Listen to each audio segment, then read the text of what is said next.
Hola amigos, gracias por acompañarme. Ya hay 6 equipos clasificados para los cuartos de final de la Copa Centroamericana. Le cuento quiénes son. Hablamos también de las eliminatorias mundialistas. Sí, hablamos de las eliminatorias de la CONCACAF, específicamente lo que ocurre en Guatemala, en El Salvador y todo lo que se dice. Además, aclaramos un punto específico sobre El Salvador. Mire, todo está listo para la final de la Leagues Cup. Sí, se disputaron las semifinales y le cuento quiénes llegaron a la gran final. De todo eso y de mucho más estaremos hablando en este programa de un poco de todo. Mire, ¿qué le parece si comenzamos hablando de la Copa Centroamericana? Sí, de la Copa Centroamericana que comenzó precisamente la semana 5 el pasado martes, con 2 partidos. Mire, a primera hora, Saprissa y Motagua empataron sin goles. Sí, en el Ricardo Saprissa. Ahí el gran favorito eran los monstruos morados del Saprissa que no pudieron. Sí, no pudieron ante el Motagua y empataron sin goles. Un resultado que deja al Saprissa fuera de los cuartos de final y al Motagua le dio alas para seguir en este certamen. El cartaginés se enfrentó en suelo tico también al Club Atlético Independiente de Panamá. Habíamos hablado de lo que han realizado los equipos panameños en esta Copa Centroamericana. Sin embargo, el Club Atlético Independiente tuvo un traspié. Sí, cayó ante Cartaginés con marcador de 4-0. Gracias a este resultado, el Cartaginés avanza a cuartos de final. Así es, ¿cómo quedó la actividad del Grupo C? Que ya define a los 2 finalistas. Miren, en el primer lugar quedó el Motagua de Honduras con 8 puntos. En el segundo lugar, el Cartaginés con 7 unidades. El Saprissa también se quedó con 7 en el tercer lugar. Pero ¿qué pasó? Por diferencia de goles. Goles a favor del Cartaginés son 12. Goles en contra, 3. El Saprissa, 7 puntos. Goles a favor, 4. Goles en contra, 2. Mejor diferencia de goles, obviamente, para el Cartaginés, que deja al Saprissa en la lucha por llegar a los cuartos de final. En la posición 4 quedó el Club Panameño, Club Atlético Independiente, y Verdes de Belice quedó en el último lugar, la quinta posición del Grupo C con 0 puntos. Ahora, este miércoles hubo 4 partidos. Partidos primero del Grupo A. Interesante lo que se venía entre Plaza Amador y los Salvos de la Alianza. Mire, los Salvos de la Alianza matemáticamente tenían posibilidades, pero para que eso se diera, tenían que ganarle precisamente al Plaza Amador.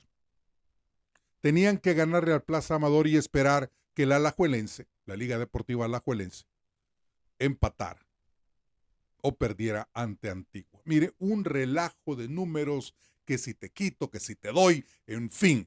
Pero las cosas se pusieron mucho más difíciles para la Alianza, porque una llamada telefónica que les dijo a los equipos que todavía tenían actividad en esta Copa Centroamericana es: no llevan a los jugadores que han sido convocados para la selección. Y así es como el Alianza y el Águila pudieron contar con los jugadores convocados por el Bolillo Gómez para el trabajo previo al encuentro de las eliminatorias mundialistas. Pues así fue lo que ocurrió. Entonces, en el Grupo A, Plaza Amador, con la anotación de Ross Clark, vence a la Alianza con marcador de 1-0, cortando todas las mínimas posibilidades que tenían los Salvos de la Alianza. En el otro partido del Grupo A, la Liga Deportiva Alajuelense se enfrentó a Antigua. ¿Y qué pasó? Ganó la Liga Deportiva Alajuelense con marcador de 1-0, anotación de Anthony Hernández, suficiente para que la Liga Deportiva Alajuelense, que comenzó con este pie izquierdo, digámoslo así, comenzó con pie izquierdo perdiendo en casa ante el Plaza Amador de Panamá logra agarrar el segundo boleto para clasificar. ¿Cómo queda el grupo? El grupo A, ya con los dos clasificados, Plaza Amador termina en el primer lugar con 12 puntos. En el segundo lugar, la Liga Deportiva Alajuelense con 9. El Antigua se quedó con 4, Alianza se quedó con 4 y en el sótano, Managua FC sin puntos. Los Leones Azules participaron, pero nada que hacer. El equipo sotanero del grupo A. Pues así, en el grupo B, vamos a tener a los clasificados el próximo jueves. Quedan pendientes 2 partidos de esta Copa Centroamericana. Recapitulando lo que ha ocurrido, el martes logran agarrar boleto el Motagua y el Cartaginés, que son los 2 equipos clasificados del grupo C. Del grupo A avanzan Plaza Amador y la Liga Deportiva Alajuelense. Ahora, partidos de este miércoles, porque le dije, son 4 partidos. Ya analizamos los del grupo A, ahora vámonos al grupo D. En el grupo D, a primera hora, el Real Estelí, ya sin ninguna posibilidad, se enfrentaba a un Club Deportivo Águila desmembrado, digámoslo de esa manera, porque no llevaba a sus jugadores claves, y pierde con marcador de 2-0, anotaciones de Bonilla y Talavera, suficiente para que el Real Estelí cierre su participación en esta Copa Centroamericana, el 2 veces subcampeón de este certamen, termina con 6 puntos fuera de la fase de cuartos de final. En el otro partido se enfrentaron los líderes, los Leones Blancos del Olimpia ante los Chivos del Xelajú. ¿Y qué ocurrió? Pues ganó el Olimpia con marcador de 3-0. Partido disputado, ¿dónde? En suelo catracho. Anotaciones de Rivas, Benston y Benguche, y de esa manera gana el Olimpia 3-0. Mire, el Olimpia solo necesitó de 10 minutos para ganar este partido. Rivas marca al 33, Benston al 35 y Benguche al minuto 37. Y paremos de contar. 3-0, victoria del equipo hondureño. Ahora, en el grupo D, las cosas quedan de la siguiente manera. Olimpia avanza en el primer lugar con 10 puntos. En el segundo lugar avanzan los Chivos del Xelajú con 9. El Real Estelí se queda con 6. Los Emplumados del Águila de San Miguel se quedan con 4. Y en el sótano, Hércules, los mitológicos, 0 unidades. Triste, ¿no? Ahora, este jueves, a definir el grupo B.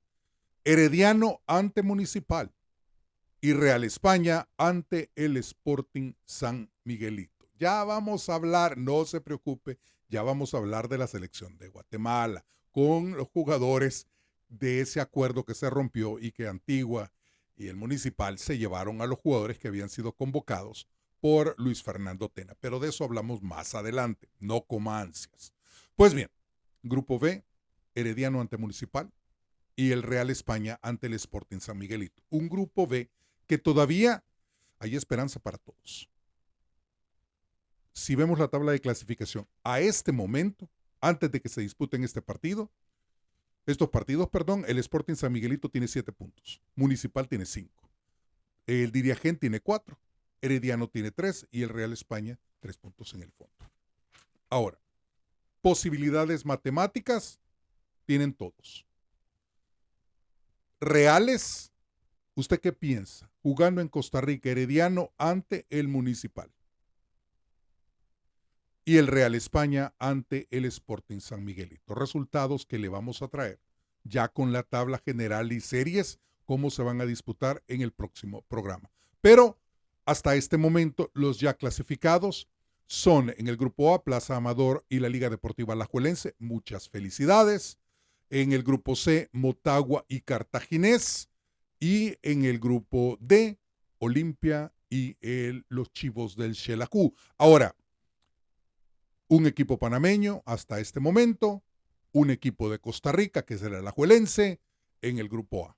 En el grupo B, un equipo hondureño y un equipo costarricense. Ya van 2 de Costa Rica, la Liga Deportiva y el Cartaginés. Y en el grupo D, otro equipo hondureño, que es el Olimpia, y un equipo guatemalteco, que son los Chivos, los super Chivos del Xelajú. Así están las cosas y los partidos de este jueves, obviamente, donde conoceremos a los otros dos clasificados a cuartos de final. Ahora, $160,000 a todos los 20 equipos por participar. $40,000 por avanzar a la siguiente fase para los dos clasificados por grupo. Ojo, un bono extra de $40,000 para el que avance en el primer lugar. Quiere decir que la Plaza Amador, Motagua y Olimpia ya se embolsaron, además de los $160,000 por participar, $80,000 más. Mientras que el Alajuelense, Cartaginés y el equipo representativo de Guatemala, los Chivos, Xelajú, se embolsaron $40,000 más. Dígame, no está nada mal para participar en esta Copa Centroamericana, especialmente con este premio económico que hay para estos equipos. Ahora sí, ¿le parece si hablamos de las eliminatorias mundialistas de la CONCACAF? Se vienen partidos interesantes, los hemos hablado, grupos muy difíciles, el A y el C, donde está Panamá, que por cierto, Thomas Christensen estará dando a conocer la lista de convocados en las próximas horas, una selección de Guatemala, con altos y con bajos, una selección de Surinam y una selección de El Salvador. Mientras que en el grupo C, una selección de Costa Rica, una selección de Honduras, Nicaragua y una selección de Haití.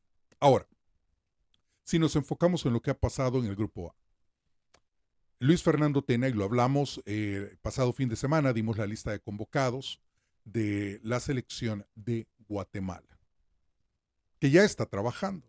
Desafortunadamente, ese acuerdo, que se habían estrechado la mano así todos los equipos y dijeron, olvídense, vamos a comenzar a trabajar desde allá. ¿Y qué pasó? No se respetó el acuerdo. Y el Municipal y también Antigua decidieron llevarse a sus jugadores para participar en la Copa Centroamericana. Mire, esto se puede ver de diferentes puntos de vista. El que es fanático de Comunicaciones, de la Aurora o de un equipo que no esté involucrado en la Copa Centroamericana podría decir qué mal hicieron, porque están cortando un proceso que nos puede llevar a una Copa del Mundo. Pero si usted es fanático o fan o seguidor, como usted le quiera poner en su país, de Antigua y del Municipal, con posibilidades de meterse a los cuartos de final. Antigua ya no, me imagino que ya van a devolver a los jugadores a la selección, pero el caso del Municipal todavía tiene la opción este jueves. Entonces usted ve y dice, pero si mi equipo puede clasificar a los cuartos de final de la Copa Centroamericana, y yo como directivo, a mí no me caen mal esos $40,000. Conociendo desafortunadamente la pobreza que hay en el fútbol de Centroamérica, porque hay que ser realistas. Tenemos un fútbol pobre comparado a México, a la MLS, porque es una realidad. Y lo pongo MLS y México porque son de la CONCACAF. Pongo esos ejemplos, que son los más claros. Entonces, ¿qué daría el Municipal tener el presupuesto que tiene el Cruz Azul, para no decir América, o que tiene el Toluca, donde se manejan millones, no solo en el dinero por los jugadores, sino que también en los patrocinios y los premios, en fin, todo? O sea, es impresionante. Solo para darle una idea, este torneo de la Leagues Cup le daba a cada equipo por partido $100,000 por jugar un partido, y si lo ganaba, $50,000 más como bono. Entonces, si eran 4 partidos, son $400,000. Solo para ponerle un ejemplo del dinero que se mueve tanto en la Liga Mexicana como en la Major League Soccer. Entonces, ¿qué daríamos nosotros en Centroamérica por tener un fútbol que se manejara de esa manera, ¿no? Con grandes entradas económicas. Desafortunadamente no los tienen. Entonces, es la manera que yo le puedo decir a usted, los objetivos, obviamente, ir al Mundial. Pero, ¿cuáles son los objetivos para los equipos? Es la inyección económica para seguir subsistiendo. Y eso, obviamente, hay, como digo, se tiene que ver de diferentes puntos de vista y cada quien tendrá su visión y, y su crítica a favor o en contra de lo que hizo precisamente Antigua y Municipal. Pero habría que estar también analizando lo que esto significa para la selección de Guatemala. Ahora, yo conversaba precisamente ayer con Cristian Baires, texteábamos y Cristian me mencionaba de que se había visto un programa de Kevin Rodríguez, me parece que así se llama, perdón, me rasque la cabeza, pero es que estaba pensando, cuando él decía, el fútbol de Guatemala se parece al fútbol salvadoreño. Mire, el biotipo de los jugadores se parece. Hay mucha más inversión en el fútbol de Guatemala que en el fútbol de El Salvador. Y él ponía las elecciones muy parejas y dice de que el boom de la Copa Oro, obviamente, que es lo que maneja Guatemala en este momento, por el buen papel que realizó Guatemala en la Copa Oro, eso era lo único que ponía a Guatemala sobre El Salvador. Y me parece un tanto hasta irresponsable y risible una comparación de esas. Y decir que tienen que respetar a El Salvador porque tiene 2 mundiales. Mire, desafortunadamente, después de esos 2 mundiales, del 70 y del 82, no se volvió a hacer nada. Más de 40 años. Si hagan los números. 40 años de no hacer nada. Absolutamente nada. Que el partido es difícil, que hay cosas que se podrían comparar entre el fútbol guatemalteco y el fútbol salvadoreño, sí, el biotipo. Las ligas son completamente diferentes.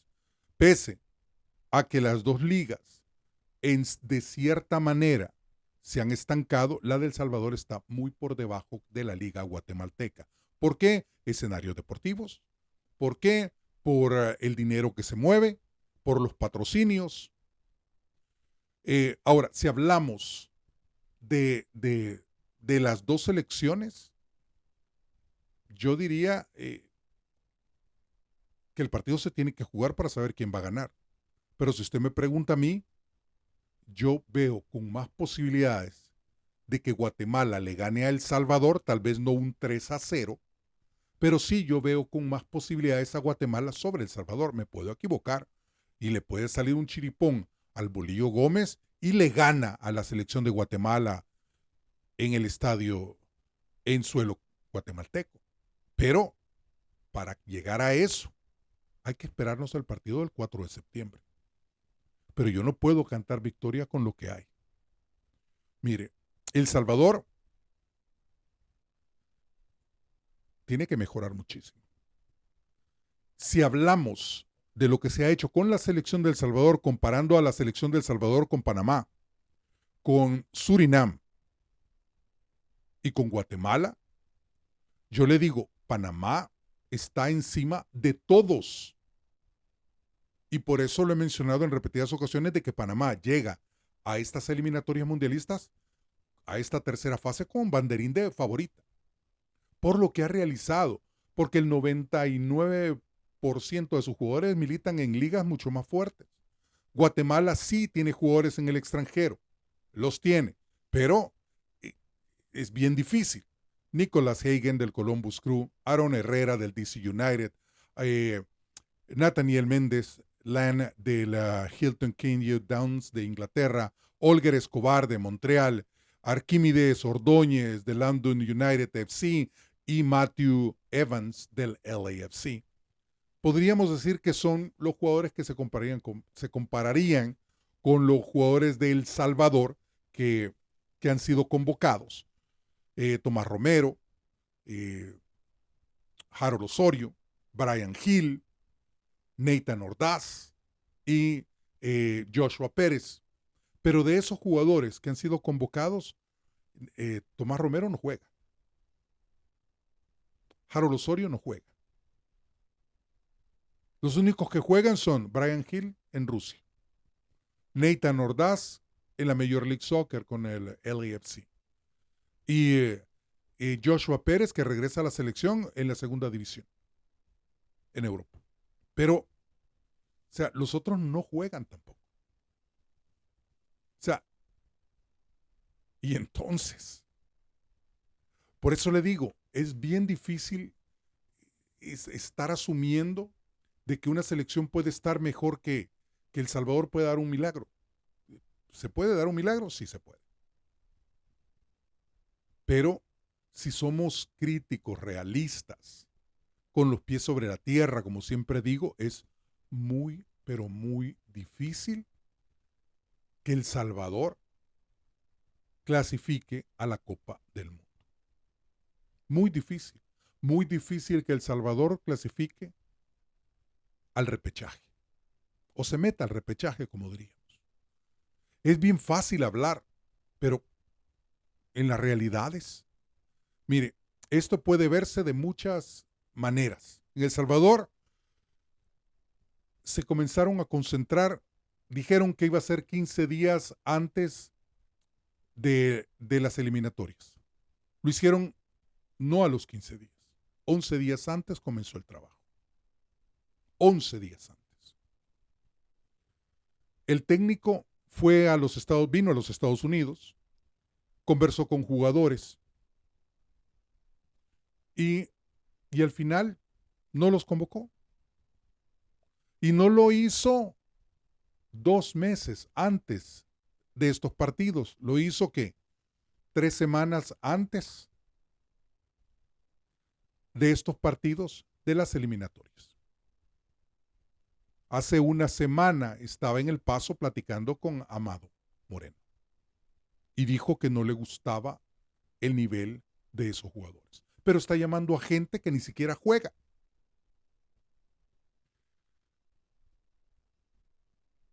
En el fútbol salvadoreño, y esto es ventaja para los demás, y quiero aclarar también un punto porque alguien me decía de que yo criticaba mucho al fútbol salvadoreño, y lo voy a decir bien claro. A mí nadie me paga para hablar bien de nadie, y tampoco lo haría. ¿Por qué? Porque si yo hago esto, lo hago pensando en poner mi granito de arena para criticar, así como critican muchos periodistas. Pero si hablamos del problema de El Salvador, de que en 40 años no se ha hecho absolutamente nada, y ahora hay vientos de cambio, pero mire, recordemos que estos vientos de cambio quisieron comenzar de manera ilegal hace 3 años, cuando el INDES, el presidente del Instituto Nacional de los Deportes, Yamil Bukele, intentó intervenir a la Federación Salvadoreña de Fútbol. Eso fue hace 3 años. La FIFA, al enterarse, dijo no y amenazó a El Salvador con dejarlo fuera de toda la actividad internacional. Pocas palabras, castigar al fútbol salvadoreño. Entonces vino el presidente del INDES y retrocedió. La FIFA encomendó a la CONCACAF para formar una primera comisión normalizadora. Esa comisión normalizadora redactaría los nuevos estatutos para llamar a elecciones. Esa primera comisión normalizadora, encabezada por el doctor Humberto Sáenz Marinero, estuvo casi 2 años al frente de la selección. Y en esos 2 años no se hizo absolutamente nada. Sí, estuvieron 2 años y no hubo estatutos, no se trabajó en nada. Se llevaron 2 técnicos.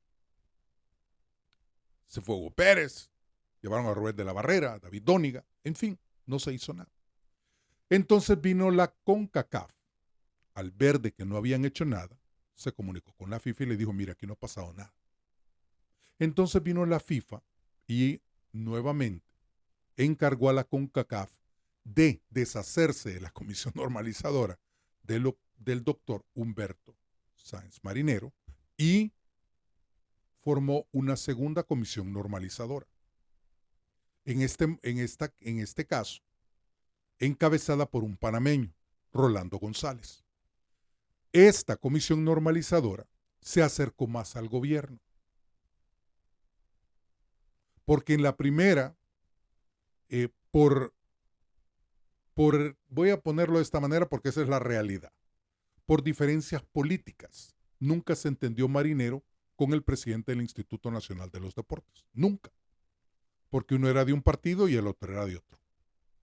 La política en medio del fútbol. Rolando González abre la posibilidad para que ingrese el Instituto Nacional de los Deportes, el señor Yamil Bukele, para comenzar a trabajar con la selección. Eso que había comenzado hace 3 años, con el intento de intervenir a la Federación Salvadoreña de Fútbol, se cumplía con Rolando González como presidente de la Comisión Normalizadora de Fútbol, abriéndole la puerta al señor Yamil Bukele. ¿Qué fue lo que pasó? Que es el señor Yamil Bukele, junto a Rolando González, quienes se ponen en contacto en Panamá con el Bolillo Gómez. Y son ellos quienes lo contratan. Finalizados los estatutos, porque ya están terminados, solo falta dar cuentas cabales, contar el dinero que hay en la Federación Salvadoreña de Fútbol para que se llamen a elecciones. El candidato que va a ganar es el actual presidente del Instituto Nacional de los Deportes, el señor Yamil Bukele. Desde que el señor Yamil Bukele, que ya obviamente le falta el cargo, pero ya viaja con la selección, ya llama jugadores, se utiliza, ya tiene el cargo, ya actúa como presidente de la comisión todavía sin el nombre, porque ya anda metido en todo eso. Ahora, esto dicen que es bueno, ojalá y fuera bueno. De verdad, sería maravilloso de que El Salvador lograra comenzar a trabajar y hacer lo que no ha hecho en 40 años. Y si se va a llevar a la selección sub-17, a sub-15, que va a estar en el próximo mundial de la categoría en Qatar, y van a iniciar una gira el próximo 1 de septiembre y se van para Europa a jugar contra el Atlético de Madrid, el Olympique de Marsella en Francia. En fin, ¡qué bueno! Pero eso lo tenían que haber hecho hace 3 meses. No cuando estamos a las puertas de la Copa del Mundo. O sea, es maravilloso que se haga lo que no se ha hecho. ¿Me entiende? Pero ahora es bien difícil criticar. Y alguien me decía, usted miente cuando dice de que que hay periodistas que no dicen la verdad. Mire, hay muchos que dicen la verdad. Yo se los puedo mencionar: Carlos Aranzamendi, Sergio Rodríguez, Raúl Beltrán Bonilla, a todos los conozco. Oscar Guerra, Orestes Membreño, Cristian Villalta, a todos los conozco. Pero también hay periodistas que son pagados por instituciones y tienen que seguir lineamientos. Entonces hay periodistas que tienen miedo a opinar, porque ahora mire, cuando estaba David Dóniga y David Dóniga se tardaba 20 minutos más en el baño, todo el mundo criticaba. ¿Cuándo terminó la Copa Oro? Hace 3 meses. ¿Cuántos microciclos ha hecho la selección después de esos 3 meses? 0. Ni uno.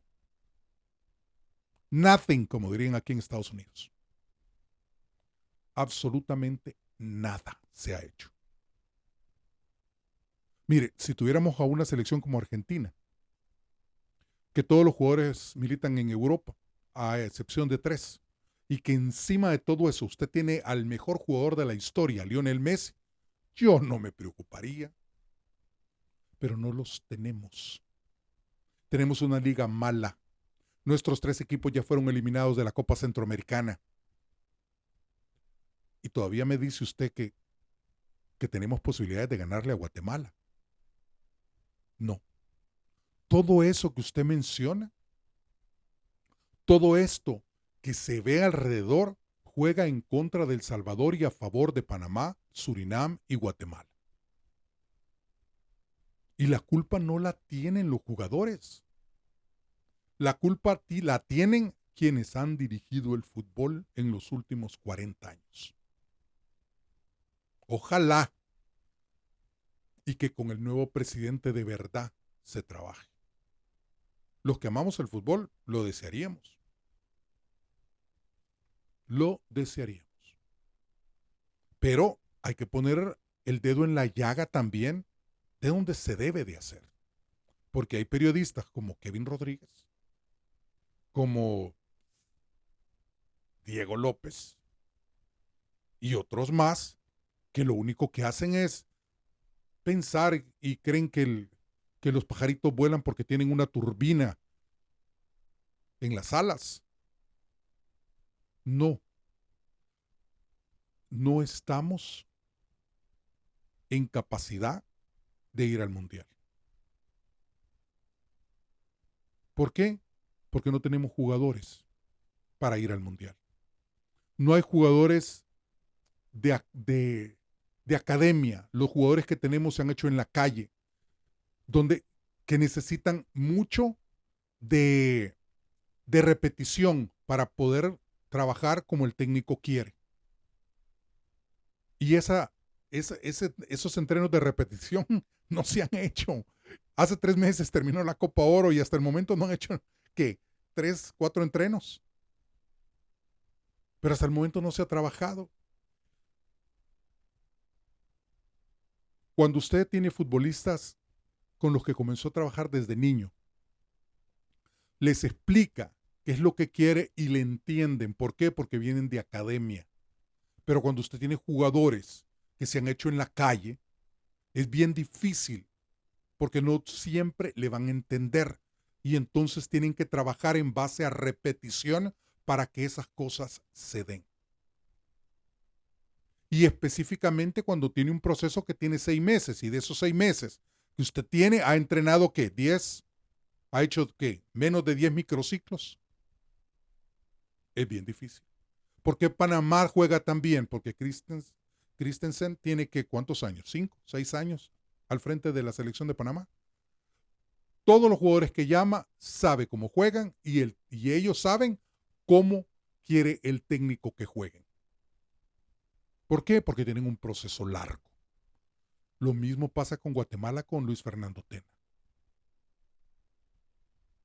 Es bien difícil superar esas adversidades. Muy, pero muy difícil.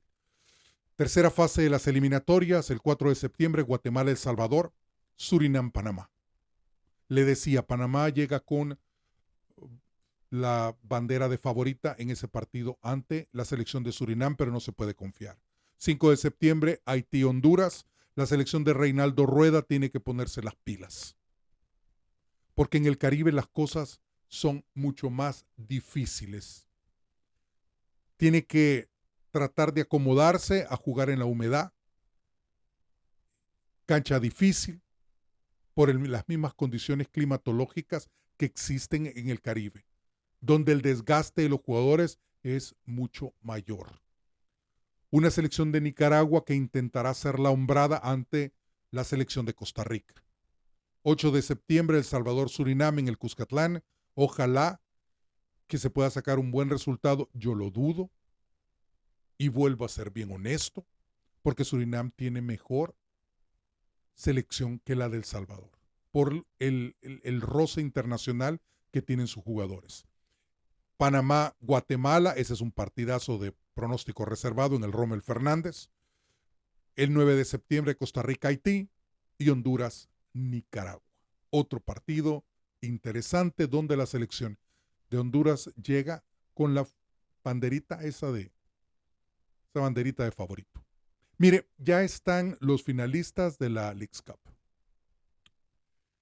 Este miércoles, el Inter Miami vence a Orlando City en el Clásico del Sol con marcador de 3-1. Se puso a ganar Orlando City. Los Leones marcaron primero al minuto 45. Marco Pasalic marcaba el 1-0. En el segundo tiempo despertó ¿quién? El que es considerado el mejor futbolista de la historia. Sí, en tiro de penal, Leo Messi al 77 puso el 1-1.